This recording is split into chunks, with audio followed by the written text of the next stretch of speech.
नमस्कार आदाब। आप देख रहे हैं द हल्ला बोल। दोस्त कहते हैं एक बड़े नेता का जन्म हुआ है, दुश्मन कहते हैं एक नौटंकी का जन्म हुआ है। हकीकत क्या है, इसी पर आज बात करने के लिए मौजूद है आम आदमी पार्टी से नेता व बैरिस्टर आज़म गनी।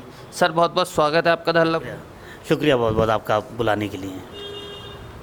लोग कहते हैं कि आप एक नेता हैं, लेकिन विपक्ष के लोग कहते हैं कि आप एक नौटंकी कर रहे हैं। जगह जगह पोस्टर लगाकर, जगह जगह अपना प्रचार कर कर ऐसे बहुत से नेता आते हैं और जाते हैं। तो कितना सही मानते हैं आप? देखिए, मैं अपने आप को नेता नहीं मानता हूँ, तो जो जैसा सोचते हैं वो सही है। अगर कोई नौटंकी समझता है तो वो लोग अपने आप को आईने में देखते हैं। तो मुझे जो लगता है, मैं जो आया हूँ, मैं सिर्फ अपने एक मिशन को लेकर आया हूँ। मैं 20 साल पहले यहाँ से जब गया था तो मेरे जाने की वजह यह थी कि यहाँ पर कोई यूनिवर्सिटी ऐसी नहीं थी कि जहाँ पर पढ़ाई हो सके। 20 साल बाद मैं जब पढ़ लिख कर सब कुछ करके जब वापस आया हूँ तो आज भी संभल की कंडीशन वही है। तो सोचा ये जा रहा है कि इस बार कुछ ऐसा करते हैं कि अगर कुछ यूनिवर्सिटी हम बना पाएँ यहाँ पर, तो उससे बढ़िया कुछ नहीं हो सकता, जो आज की ज़रूरत भी है। अच्छा, लोग कहते हैं कि आप बदलाव के लिए राजनीति में आए हैं। जैसे दिल्ली में बदलाव हुआ था, ऐसे आप संभल में बदलाव करना चाहते हैं। जो दिल्ली में सालों साल सत्ता चली, ऐसी संभल में भी सत्ता चल रही है। तो आप वो बदलाव करना चाहते हैं जैसे दिल्ली में हुआ। जी देखिए, मेरी कोशिश तो वही है कि अगर मैं कुछ कर पाऊँ यहाँ के लिए, तो इससे ज़्यादा खुशी की बात किसी भी शख्स के लिए कुछ नहीं हो सकती कि अगर वो अपने शहर के लिए जो विकास की उम्मीद लोगों को दसियों सालों से है, जो यूनिवर्सिटी की, जो यहाँ पर हॉस्पिटल्स की कंडीशन है, जो यहाँ पर बिजली पानी के मेन मुद्दे हैं, उन लोगों को मतलब इसको सुधारने के लिए किसी ने कुछ काम किया ही नहीं है आज तक। तो मेरी एक कोशिश है कि अगर मैं जो दिल्ली वाले जो फैसिलिटीज़ हैं, जो 200 यूनिट बिजली फ्री है, मैं वो यहाँ पर ले आऊँ तो कितना फ़ायदा होगा। यहाँ पर सैकड़ों घर ऐसे हैं जिनके घरों में आज भी लाइट नहीं जलती। आप जाकर देखिए उनके घरों में वो क्या करते हैं कि बस रात में पड़ोसी से कोई रोशनी ले ली उन्होंने तो अपने घर में उजाला कर लेते हैं।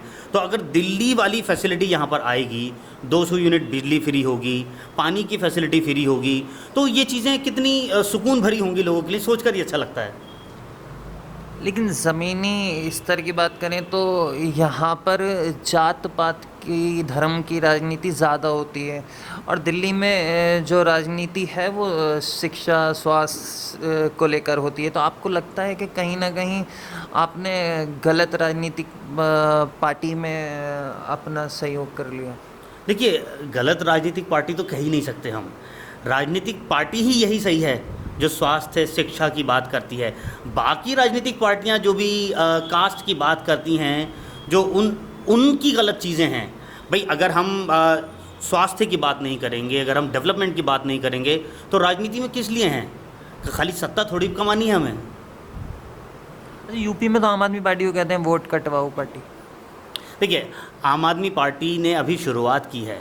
पहली बार में जब दिल्ली में इलेक्शन लड़ा था तो किसी को पता भी नहीं था, और वाकई में वहाँ पर जैसी आज मेहनत यहाँ पर उत्तर प्रदेश के अंदर हो रही है, ऐसी मेहनत दिल्ली में आपसे 6-7 साल पहले अरविंद जी ने और कुमार विश्वास ने और संजय भैया ने, सब ने मिलकर ऐसे ऐसे तैयारियाँ की। उसमें 2-2 घंटे लोगों को मनाया कि आप एमएलए का चुनाव लड़ लीजिए।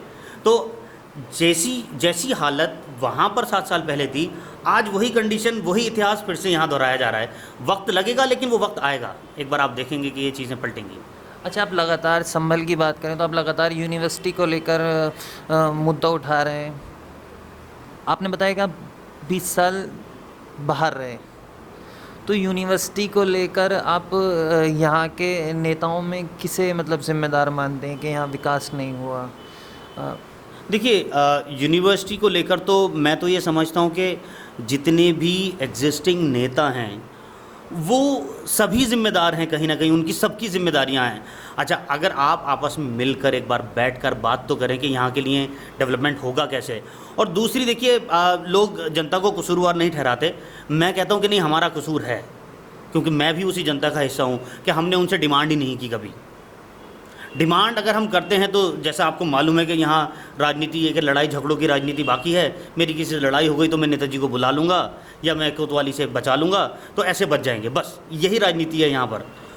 अगर हम ऐसा करते तो शायद बदल गई होती चीज़ें, लेकिन अब ज़रूरत यह है कि उसको पूरे ज़ोर के साथ किया जाए ताकि ये चीज़ें बदल जाएँ यहाँ से। अच्छा, शहर विधायक की बात करें तो वो पिछले 6 बार से विधायक हैं।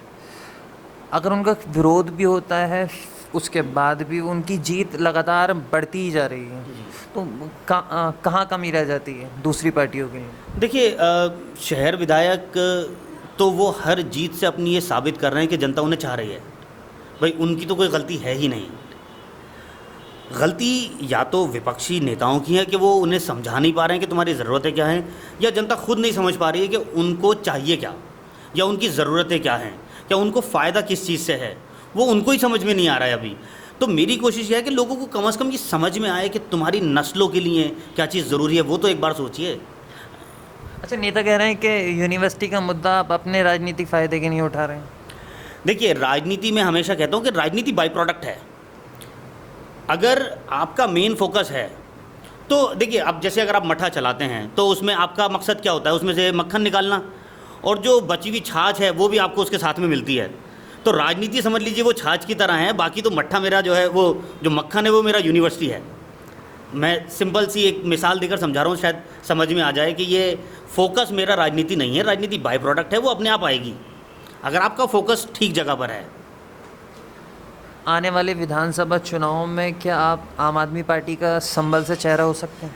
देखिए मैं इस बारे में तो कुछ कह नहीं सकता, क्योंकि मैं सिर्फ पार्टी से समाज सेवा के लिए जुड़ा हूँ। और अगर कल पार्टी कहती है कि अगर आपको लड़ना है या आपको दूसरे की सपोर्ट करनी है, मैं हर तरीके से तैयार हूँ। मैं एक अच्छा टीम प्लेयर भी हूँ और मैं एक अच्छा लीडर भी हूँ, मैं अपने आप को मानता हूँ, क्योंकि मैंने एक बड़ी इंटरनेशनल कंपनी में भी काम किया है और मैंने खुद की कंपनी भी चलाई है। तो मैं लीड भी कर सकता हूँ, मैं टीम प्लेयर भी हो सकता हूँ। तो ये पार्टी डिसाइड करेगी मुझे किस रोल में लेना है। अच्छा, संभल की जो राजनीति है वो 2 परिवारों तक ही सीमित रही है, तो आपको लगता है कि आप उसको ख़त्म कर आगे बढ़ पाएंगे? देखिए मैं पहले भी कई बार कह चुका हूँ कि देखिए कि लोगों की भावनाएं जुड़ी हुई हैं उन 2 लोगों से। तो आप किसी को ख़त्म करने की बात ही ना करें, आप अपने मुद्दे की बात करें, आप अपनी चीज़ें समझाएं। लोगों को अगर वो चीज़ें समझ में आती हैं, इससे अच्छी क्या बात हो सकती है।